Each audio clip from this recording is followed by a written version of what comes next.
Good morning, students. Once again, I welcome you in AVM online classes. Well, in our previous lecture, we did chapter number 4, Landscape of the Soul. In part 1, we have done the reading of this chapter as well as I explained it to you and hope that you have understood it. And even then, if there is any query, any question, you are free to ask. Well, today we will do the remaining part for this. There is one another story in this chapter that has been put into a box. एक box में put किया गया है and that is also a part of the painting art, untutored art. तो आज उसको लेकर के जो है हम बात करेंगे कि किस तरह से कैसे क्या कुछ जो है वो चीज़ें हैं और उनके बारे में क्या कुछ बताया गया है. तो यहाँ पेंटर्स के और पेंटिंग को लेकर के लोगों का जो है किस तरह का कंसेप्ट है, क्या कुछ उनका व्यू है, वो चीज़ें जो हैं हमने पढ़ी. Today we will do this. ये आपके पास बॉक्स में लिखा हुआ है, getting inside outsider art. When French painter Jean Dubuffet mooted the concept of art brut in the 1940s, the art of the untrained visionary was of minority interest. यानी कि यहाँ बात की जा रही है कि जिस समय 1940 में एक फ्रेंच पेंटर हुए हैं जेन डुबफे, जिन्होंने इस कंसेप्ट की बात की, इस चीज़ के बारे में जब जो है उन्होंने पहली बार बात की, mooted the started the art brut, कि एक ऐसा कंसेप्ट जिसके लिए यानी कि किसी को ट्रेंड करने की ज़रूरत नहीं है, art of the untrained visionary, उस चीज़ को लेकर के यहाँ बात की जा रही है. ठीक है. और आर्ट ब्रूट वैसे आप ये कह सकते हैं कि रॉ आर्ट भी है, यानी कि कुछ इस तरह की चीज़ों का इस्तेमाल करना कि जो अपने आप में आर्ट में उन चीज़ों का यूजुअली और कॉमनली यूज़ नहीं किया जाता है. तो एक अनट्रेंड विजनरी की बात की उसने. तो ये बड़े मतलब बहुत कम लोगों के माइनॉरिटी इंटरेस्ट की बात थी, यानी कि बहुत ज़्यादा लोगों ने उस समय इन चीज़ों को लेकर के किसी तरह की रुचि नहीं दिखाई. और ये जो वर्ड विजनरी है, इसका यहाँ मीनिंग है the one who is able to see the future, कि जो फ्यूचर देख सके, जिससे ये लगता हो कि भविष्य किस चीज़ का है. तो इस फ्रेंच पेंटर ने 1940s में ही जो है इस तरह की चीज़ों को लेकर के बात की थी. From its almost weld beginnings, outsider art has gradually become the fastest growing area of interest in contemporary art internationally.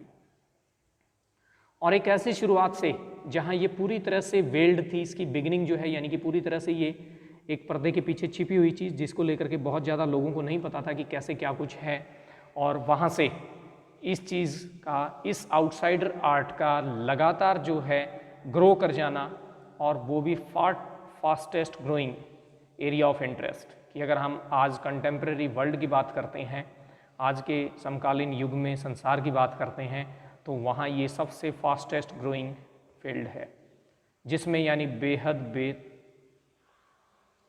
तेजी से जो है वृद्धि हुई है, जिसने ग्रो किया है, ये वो आर्ट है. This genre is described as the art of those who have no right to be artist as they have received no formal training. और यानी कि ये वो जेनर है, वो युग है, वो समय है, ये किससे बिलोंग करता है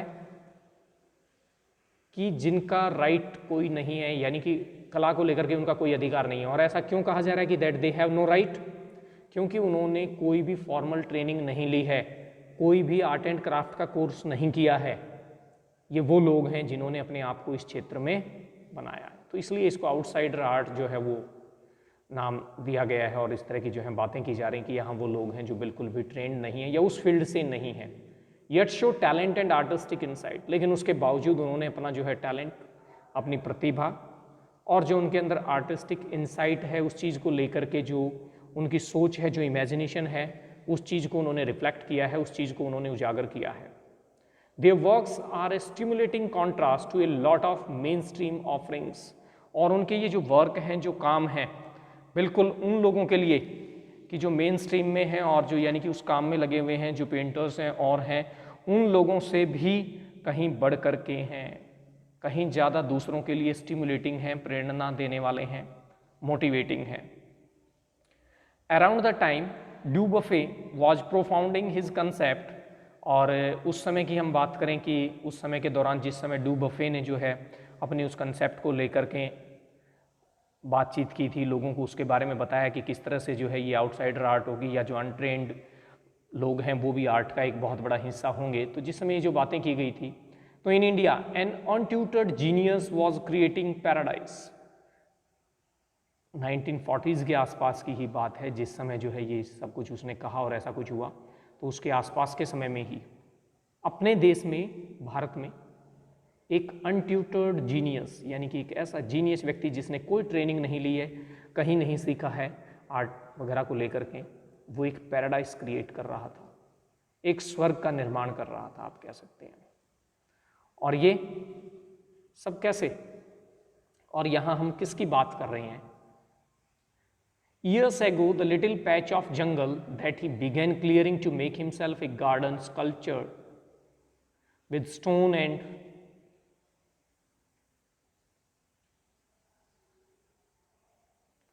recycled material is known to the world today as the Rock Garden at Chandigarh। यानी कि यहाँ बात उस व्यक्ति की जा रही है कि जिसने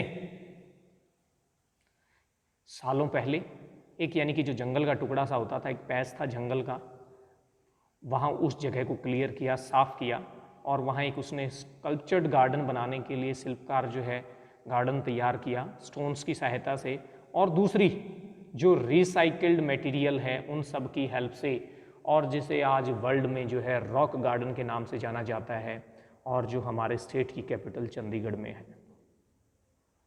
Its 80-year-old creator director Nekchand is now hailed as India's biggest contributor to outsider art।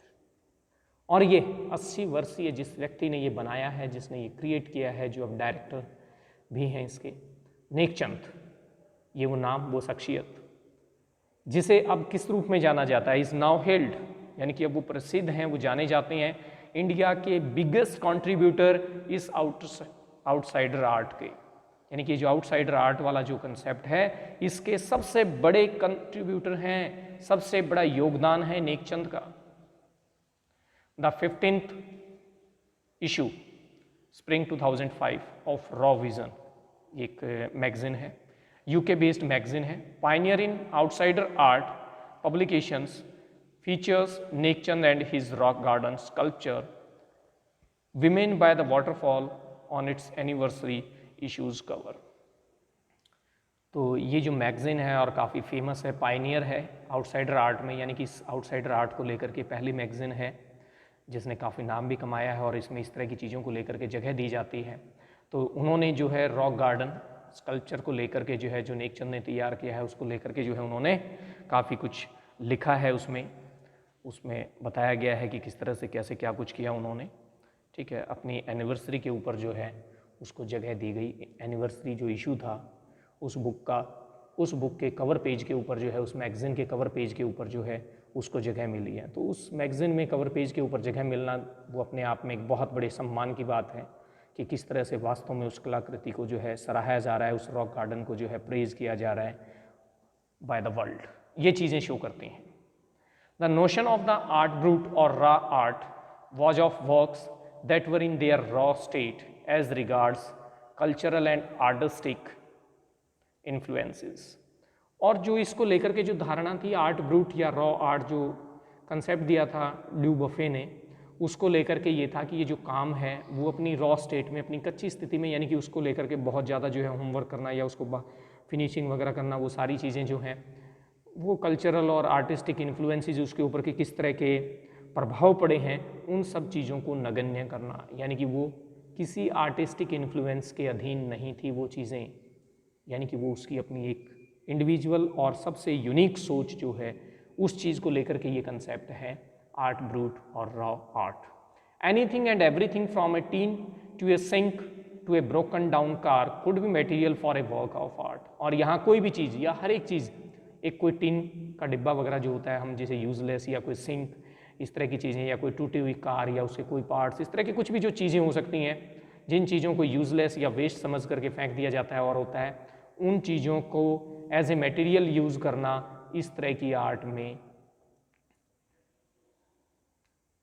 something. Same thing Nekchand has taken to dizzying heights, recognizing his art as an outstanding testimony of the difference a single man can make when he lives his dream. और उसके बाद फिर जिस तरह से जो नेकचंद जी ने जो किया है और जिन ऊंचाइयों को छुआ है वो अपने आप में यानी कि पूरी तरह से चकाचौंध कर देने वाली, सिर को चकरा देने वाली जिस तरह की उनकी हाइट्स हैं जो उन्होंने छुआ है, और उन्होंने इस आर्ट को जो रिकॉग्नाइज किया गया है एक आउटस्टैंडिंग टेस्टिमोनी है कि यह अपने आप में जो है एक प्रूफ है, एक एविडेंस है जो ये साबित करता है कि एक व्यक्ति भी कितना डिफरेंस क्रिएट कर सकता है जब वो अपना सपना पूरा करता है, अपने सपने को जीता है। तो वो सिंगल पर्सन जो है उसने उस जंगल के पैच को क्लियर करके और किस तरह के जो है एक गार्डन की शेप दे दी, और जिसे रॉक गार्डन के नाम से जाना जाता है, ना सिर्फ अपने कंट्री में अपनी लोकल प्लेस पर बल्कि थ्रू आउट द वर्ल्ड उस चीज़ को एडमायर किया गया है, उस चीज़ को सराहाया गया है। तो ये उस एक व्यक्ति की कहानी है। The Swiss commission for UNESCO will be honouring him by way of A European exposition of his work. और फिर ये स्विस कमीशन जो है वो यूनेस्को का वो भी उनका सम्मान वगैरह कर रहा है, जिस तरह से जो यूरोपियन एक्सपोजिशंस होती हैं कामों को लेकर के, उनके जितने जो भी काम हैं उन चीज़ों को लेकर के। The 5 month interactive show realm of Nek Chand beginning October will be held at leading museums in Switzerland, Belgium, France and Italy. और फिर उनके काम को लेकर के जो 5 उनके इंटरेक्टिव शोज होंगे जिसे नाम दिया गया है realm of Nek Chand. Realm of Nek Chand, Nek Chand का जादू या नेकचंद का जो है काम कि किस तरह से वो चीज़ें जो हैं वो दिखाई देंगी। ठीक है, तो ये सारी चीज़ें जो हैं वहाँ आपके ये जो बताए गए हैं कंट्री, स्विट्ज़रलैंड में, बेल्जियम में, फ्रांस, इटली, वहाँ जो हैं ये इस तरह के ये शोज़ ऑर्गेनाइज किए जाएंगे। The biggest reward is walking through the garden and seeing people enjoy my creation, Nek Chand says. और नेकचंद जो हैं वो कहते हैं कि मेरे लिए जो सबसे बड़ा रिवॉर्ड है, यानी कि जो बाकी चीज़ें और जो इतना सम्मान मिल रहा है सब कुछ, ये सारी चीज़ें पीछे छूट जाती हैं। जो सबसे बड़ा सम्मान है मेरे लिए वो ये है कि जब लोग वहाँ उस गार्डन में घूमते हैं और चीज़ों को देखते हैं और मेरी उस क्रिएशन को एंजॉय करते हैं, उनको मज़ा आता है, वो चीज़ें सारी उन्हें जो है अच्छी लगती हैं, ये सबसे बड़ा रिवॉर्ड है। तो it's all about your this chapter, this part, कि that all this things have been related to the world of painting, to the world of artists, उनको लेकर के ये चीज़ें यहाँ जो हैं बात की गई है। अब आप इसके अंडरस्टैंडिंग द टेक्स्ट के क्वेश्चंस वगैरह देखिए, ये सारे के सारे क्वेश्चन आप करेंगे। ठीक है, टॉकिंग अबाउट द टेक्स्ट के भी ये 2 क्वेश्चन हैं, ये भी आप कर लें। इसके अलावा कुछ एडिशनल क्वेश्चंस जो हैं वो मैं आपके पास भेज दूंगा, वो आपको मिल जाएंगे। नेक्स्ट लेक्चर का जो डे है, on that day you will get the additional questions that we will do. Well, with this chapter comes to an end, and hope that all you have got it. Thanks and have a very nice time. See you again in next lecture. Bye.